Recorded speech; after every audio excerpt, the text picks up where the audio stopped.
Galatoomaa. Asham alaamanni isaa namni xinnaa guddaa jaarsaaf jaarti. Kabajamtoota daawwattoota televezyiinii Faanaa. Kun Riittaa Shoodha. Har'as weellisaa tokko isiniif affeeree jira. Aartii Oromoo kana keessatti keessumattuu gama muuziqaatiin yeroo dheeraa turee jira. Hojiiwwan babbareedoo hojjechuudhaanis aadaa ofii guddisuudhaaf tattaafatee jira. Aartiist Dassaaleny Jimaa. Isa waliin turtiin aartii Oromoo kana keessatti godhe maal fakkaata? Kiliippiiwwan godinaalee garaagaraa hojjechuudhaan fudhatamummaa guddaa gonfatee jira. Keessumattuu sirba isaa Baajooleetiin hedduun keessan ni beektaniini. Jiruuf jireenya isaa aartii kana wajjin dabaallee turtii bohaartii bareedaa ni dabarsina. Gama ogummaa daayirektingiitiin istiidiyoo maratochuudhaan Nimoona Riittaa kaameraa Alamtsaayii Girmaa qopheessaaf dhiyeessaa Riittaa Taaddalaatiin. Kan akkanatti na bareechee suufiiwwan babbareedoo biyya Turkiidhaa fiduun kan beekamu magaalaa Adaamaa gamoo Oliyaar jalatti kan argamu Abbukkii Pirootokool guddaa galateeffannaani. Ceesiftuu booda gaafa walitti deebinu Dassaaleny Jimaa waliin isinin eegaa. Riittaa Shoo.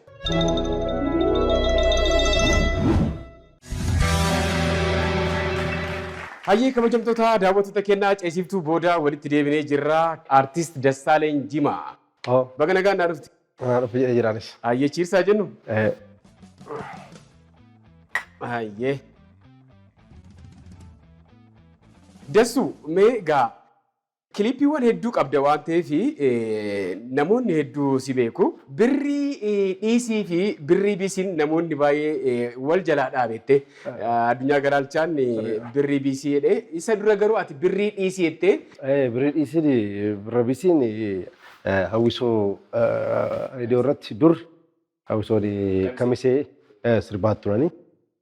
Sanirraan fooyyessee gara aadaatti birra biisi shagee birra biisi shagee birra biisi kootummaa akkatti sirbamaa ture. Jalqabni isaa birra biisii kana.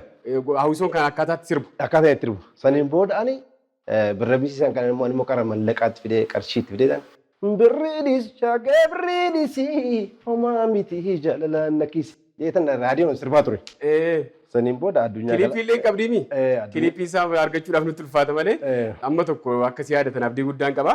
Ergasii addunyaa Galaalchaan namoonni hedduu sirba kan isii kana. Addunyaa Galaalchaa saniin booda birrii biisii jedhee innis fooyyessee bareeda godhee. Gaafa Dassaaleny Jimaa ani beeku meeshaa muuziqaa kiiboordii bareechitee akka taphattu akka qindeessituun beekaa.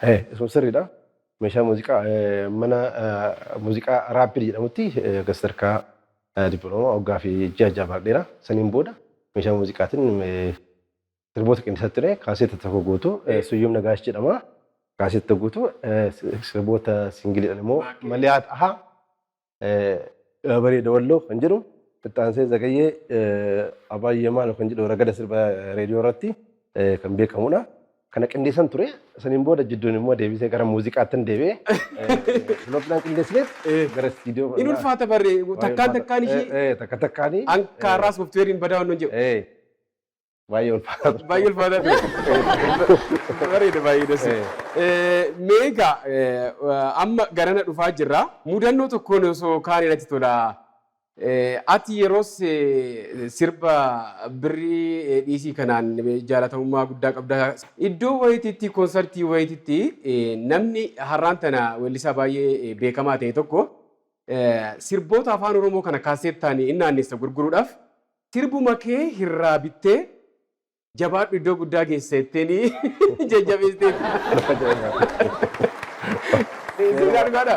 Seenaa dhugaati. Birrii dhiisiidhaan gara beekamtiitti dhufe. Albama birrii dhiisii waanuma sirriidha. Albama kee hin bitte. Beellanni beellamaa ka jedhutti dhufnu amma gara kiliippiiwwan itti dhufaa jirra. Maal dhagee Dassaaleny daayirektingii isaa tiraafikii jaalattee agarsiisa waan ta'eef waa balleessitee gaafa tiraafikoonni si dhaabsisanii kottu bu'isin jedhanii si dhaabsisaniidhaan gaafa si argan edaasii maaloo dhiisaa mucaa tiraafikii jaalatte san bare. Yeroo baay'ee nu mudateera. Kunis daayirektingiin isaa yeroo baay'ee kan konkolaachisaa fi tiraafikiin walitti dhufeenya jira. Hoogganaan seera kabachiisan tiraafikiidha. Carraa garaagaraatiin immoo walitti hin dhufta. Anama achirratti argitee yeraatte baay'ee konkolaachisaa waliin jiru sarara zeebira dhaabadhee mucattii tana irra deddeebiidhaan ilaalu intalli mucattii bareedduudha. Sarara zeebira sana dhaabadhee adabamuuf Ishiin akkana adabde. Tiraafikii jaalattee moo mala ishiitti argattuudha? Mala ishiitti argattu. Booda deddeebiidhaan achirratti agartee jiraatte hin milkoofne kutaa itti aanuti na laali na raabte barreemaan koo jechaatuma. Taanee kutaa lammaffaa qabannu yeroo milkaa'etti inni akkasitti xumurame sirbichi. Al tokko amma intala Obaamaa mucaan hiyyeessaa tokko naannoo Keeniyaa kanatti jaalatee waan akka kennaa gabbara loon agasii jedhee gaafa inni itti dubbatu addunyaan baay'ee tokko mata duree guddaa godheen maaliif akka ta'e namoota akkasii kana namni jaalalli osoo isaan qabellee ifa ba'uun isaa nama ajaa'iba. Asumarratti osii dabalu sirba soddoo keessatti illee intala muummuchaa eenyutu akka kee jaalala bareechaa jedha. Kuma rakkoon qabu kun amma hawaasa keessatti. Intala muummuchaa jaalattaa jiru. Kan bareedu.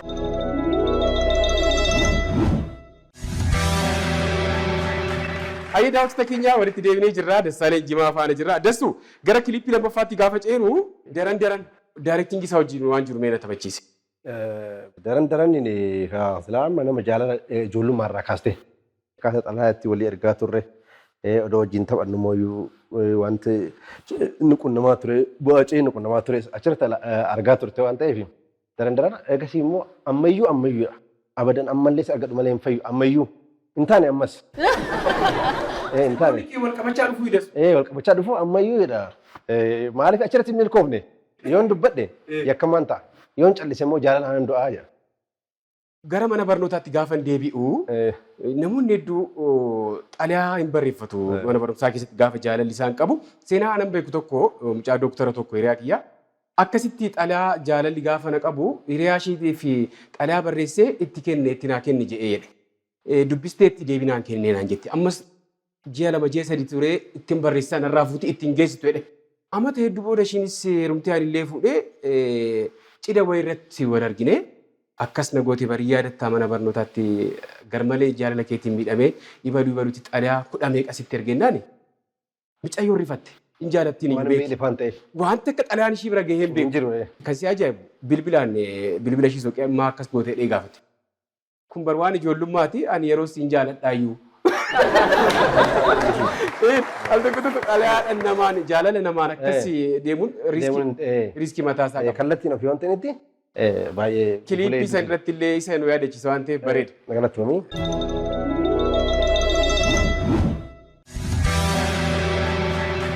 Hayya daawwattoota keenyaa walitti deebinee jirra. Dassaalee Jimaa faana jirra. Dassu Sooddoo irratti wanti bareedaan ilaale bareedinni namaa ibaluun bareedudha gaafa jennu morma qalloo sololoo morma wiixaa kana. Namni xiqqoo ishii furdatee akka kiliippii irratti mul'atu achirratti mucayyoon bareedduudha. Intala muummichaas waan taateef hin qallattu. Natti bibee waan kiliippii sanaa. Akkana tana ijoolleen jennee achirratti yooma qabna awwaala gabrummaa irratti wajjin bashannannaa. Awwaala gabrummaa jechuun walumaa galatti diina qofa osoo hin taane walumaa galatti haala ikoonomiitiin illee jiruuf jireenyaan illee waan baay'inaan kana. Intala muummichaa jaalatte. Amma laale muummicha jechuun namuma warra kiila lixee tokkos haa ta'u namuma muummee ta'e. Muummee jechuun warra kabajamaa. Malee muummee biyya bulchuu. Malee muummee biyya bulchuu miti. Ta'us danda'a. Haa ta'u. Ta'us danda'a. Muummicha. Ijoolleen gaarii oofuudhaan jiruuf jireenya isaanii gaggeessan kun akka ajaa'ibaas hin jaalatu jedhan. Maali jennaan gaarii ogummaa kanaaf kabaja guddaa godhanii jireenya hawaasichaa jireenya isa dhugaa kana mul'isanii jiru jedha. Kun waan sirriidha. Gaariin warri oofan akka hojii gadi aanattis namoonni ilaalanii jiran. Kun jiruuf jireenya konkolaataas ta'ee gaariis ta'ee. Tokkotu sirba isaa keessatti mana ajaa'ibaa konkolaataa ajaa'ibaa kana oofa. Sammuu qaamaan dubartoonni lama wal falman jedhe. Isaa miti gaarii dhaabsisan. Wal falmineeti baree ati weellisaa ibaluudha jedhanii gaafannaan nama baay'eetu akkas naan jedhaa garuu ani mucaa isa jettan sanii miti jedhe. Soba jiraachaa dhugaa du'u jechuudha. Jiillee uummata kabajamaa uummata goota seenaa hedduu qabudha. Keessumattuu hariiroo loo wajjin qabu bareeda. Ati immoo gama aadaa sirbaa kana mul'isuudhaan naannoo sanitti qaawwi xiqqoo ishiin jirtiyyo. Kilippii keetiin waan bareedaa dadammaqiinsa bareedaa uumteetta. Mee waa'ee kilippii sanii akka walii galaatti natti himi. Waa'ee kilippii sanii gaafii bareedaa gaafatte kilippii san irratti kaanii imaltoo kan immoo tiksee ta'eetiin hojjedhe. Jiilleen fi as naannoo Shawaa Bahaa kana naannoo Wanjii fi Dheeraa fi asiin karaa Maqiitiin karaan isaa kana duudatti walitti dhufa wal daangessan. Yeroo gara jiillattiin godaananii jiilla irraa gara Arsiitiin godaanan wal cinaa walitti godaanan. Ani godaantuu ta'eetiin dhaqee saniin booda achumatti loon argadhee warra jiillee bareedina isaanii argadhee achumaan warra keenya lixee wajji dhufee. Dambal jettaa micooni akkas maal qolitti fide laata? Dambaliin ka dambal obaa buuna dambal jettaa. Dambal obaa buunan bakka lawwan itti teeksisnu anis ka imaleeti achiin dhaqee bakka loojin. Dambalii kana yoo waan wayii keessatti bishaan kana keessatti darbitu haalli dambalii isaa akkatti bishaan irraafamu. Kunis bareedina. Yoo mucayyoon deemtu haala deemsisiiti dambal kan caalaa kanatti seefu. Akkuma bishaanii san dambal jechuun ishii bareedina. Gaaddisa odaa jala kan teenyu jaalala malee nu jibban beenu. Kiila lixuun ammatti illee ta'uu baatu kaa dur loon baay'inaan warra jiillee horsiisuudhaan kan beekamu ammallee sadarkaa san ta'uu baatu qabeenya isaa qabaachuu kee duraan kan tilmaamamu lafti qotamee lafa sanitti aannan naqamee booddachuun guutamee. Aannantu booda san keessatti guutamee abbaan qabeenyichaa loowwan baay'inaan qabaachuu irraa kan achi keessa seenee kiila lixu. Aannan kana daaka. Oomisha kunis intala jiilleetti jechuudha. Waan bareeda baay'ee tokko. Fudhatamni jiru sirba kana wajjin wal qabatee maal fakkaata? Waan baay'ee baay'eedha. Sani booda jiillee fi soddoo irratti fudhatama argu maaliif yeroo godinaalee jiru keessaa bakka sagalee namni hin taane tokkotti nu keessa taate akkaataa sagalee ittiin taatu. Sagalee ta'uudha yeroo baay'ee jiillee akkatti torban oboo keessatti jaan jiillee kun akkaataa itti faarsamu nuyi akkaataa namoonni of ibsanii fi wanta gubbaarra jiru qofa sirbamu. Waan kana gadi buutee laaluu qabda. Amma fuulduraaf sirbuun barbaada oddola naannoo Zaayir. Uummata Zaayir uummata garaagaraatiin dhufee naannoo Zaayir jiraatan naanna'anii waa'ee sagalee ta'uu fi qabda. Maaliif dhugaan jiruun beekama. Hawaasan immoo wal dhiibuudhaan uummata keenyan walitti dhufanii saba addaa hundaa'anii jiran. Jira kanaafis sagalee ta'ee. Jiillee irratti illee kan goote kan. Hayyee daawwattoota keenyaa ceesiftuu booda walitti deebinee jirra. Riittaa Shoo televezyiina Faanaatiin daawwachaa jirtan. Dassaaleny Jimaa waliin jirra. Dassu gara dhumaa kanatti kan hojjettee yaamala kee sirba baay'ee bareedaa ta'e tokko hin qabda. Achirratti walaloonni bareedaan ani dhaga'e maanniin biteen si uffisa shurraaba warqii jedha. Ati shurraaba warqii shaneessaa fiddee bittaaf. Gabaarra jira kaa shurraabni warqiitis shurraabni narkiit illee jira. Shurraaba narkii. Ni jira. Waan ta'eef yaamala keenya yaa jidda diidhaa yaa jidda tuulama jaannata jaalalaa yaa marartuu namaadha. Maaliif jidda arsii keessa jiranii fi shawaa kana keessa jiran walitti fidu gama wal keessa jira waan ta'eef magaalaan tokko ammas keessa yoo habee taate godinni shawaa bahaa keessa yookaan magaalaan maqaan sun hin jira wal qabata baay'inaan magaalee bakka tokko wadeemta. Caanconoo salaala jiraate bakka biraan Harargeen jira. Jallaaba warjii jechuun warjiinis akkuma beekte uummata Oromoo ta'anii sagalee ta'uudhaan beekamu waan ta'eef sagaleedha. Jallaaba warjii jechuun tanaan dura naannoo Burraayyuu irratti uummanni warjii baay'inaan jiranii uummata kana orma godhuu fi kan ofii godhachuun inni dhimma keenya. Kanaafuu jallaaba warjii jechuun Arabiiffaanii gabaa jechuudha. Jallaaba warjii amma yeroo nu ta'e gaafa yeroo nu ta'e binnee wal uffisna shurraaba warqii. Kanaafuu waan qabnu shurraabni warqii uffata kiyyaaf kanas wal jijjiirre jaalala walii kennuu keenya. Wanti warqii caalan jiru kanaan dura kaa ofiifuun taane nama akkamittan kennaree saniin booda kanaaf booda amma wal binnee ta'u uffisna.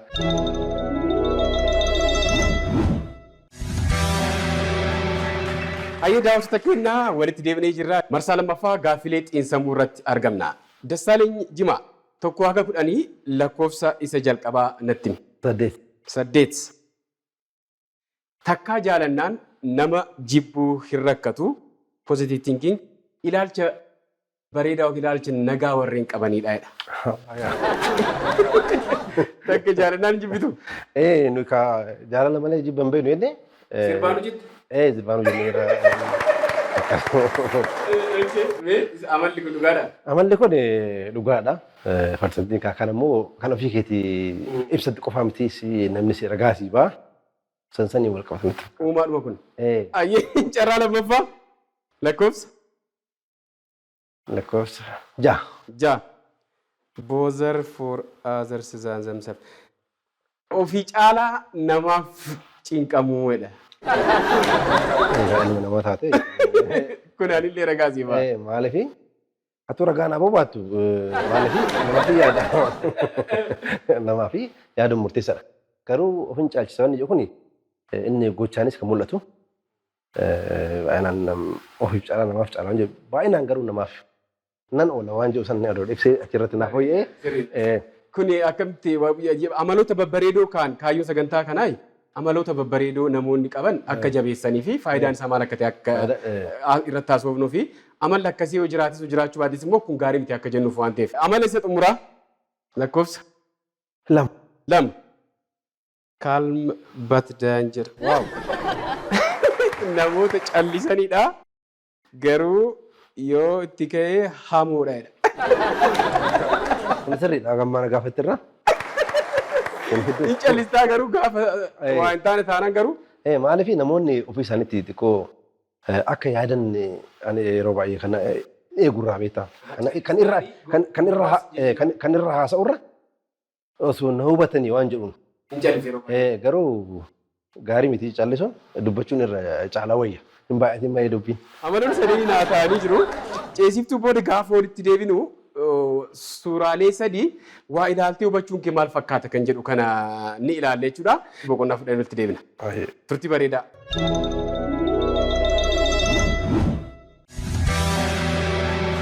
Hayyii daawwattoota keenyaa marsaa isa xumuraa marsaa sadaffaa irratti argamna. Mee suuraalee sadii waa ilaaltee hubachuun kee maal fakkaata kan jedhu kana si qoruuf deemaa jirru waan ta'eef turn on face computer. Haya deebi. Suuraan inni jalqabaa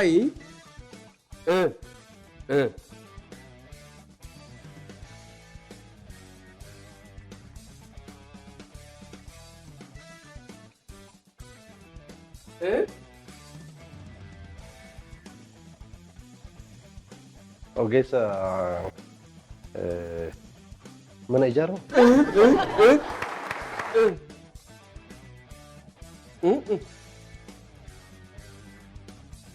Wanta ati hojjettu wajjin wal qabsiisi. Okay. Maali? Barbini. Barbini. Suuraa isa lammaffaa ilaaluuf jenna waan ta'eef turn on face computer.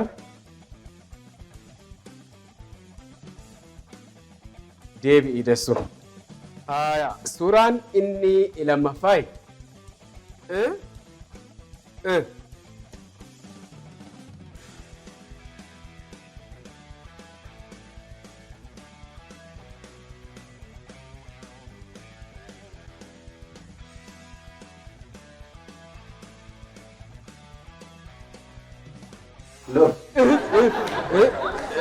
Loon deemi loon sanboon Kiila.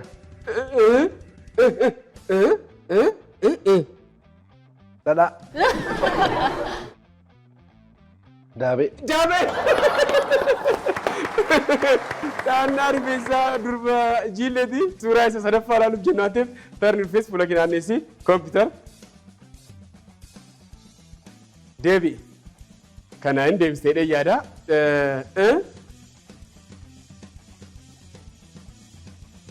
Qindeessoo. Taayipii.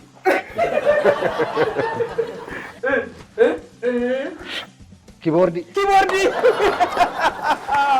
Dhibba keessaa dhibba argatteetta. Bareeda baay'ee dessu.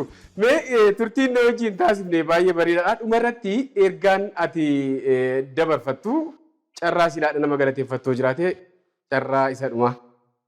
Carraa ani galateeffadhu duraan dursee Riittaa Shoo sagantaa isaa kanarratti na affeeruu isaatiif dursee galata guddaan galateeffadha. Itti aansuudhaan namoota yaadanis qaamanis na wajjin dhaabbatan guddaa galateeffachuun barbaada. sirboota kiyyammoo iyyuu waloo baay'inaan na duuba dhaabbatee Weellisaa Maammee Kuush Mammadamin jalqaba irraa hanga dhumaatti kan na wajjin jiru fi daggafaadhaafis galateeffachuun barbaada. Kanuman jedha Reetta. Galatoomii Dassaaleny Jimaa. Kabajamtoota daawwattoota keenyaa turtii artistii keenya jaallatamaa Dassaaleny Jimaa waliin Riittaa Shoo irratti taasifne kana fakkaata. Torban keessummaa akka biraa taphoota babbareedoo kanneen birootiin walitti deebina. Gama ogummaa daayirektingiitiin Nimoonaa Riittaa istiidiyoo mara to'achuudhaan kaameraa Alamtsaayee Girmaa ogeessota istiidiyoo kanneen biroo waliin ta'uudhaan isin faana turreerra. Qopheessaaf dhiyeessaa Riittaa Taaddalaa. Ispoonsarri uffata keenyaa Abbukkii Pirootokool magaalaa Adaamaa gamoo Ooliyaar jalatti argama. Guddaa galatoomii jennaani. Haga torbanii waraanaa bulaa.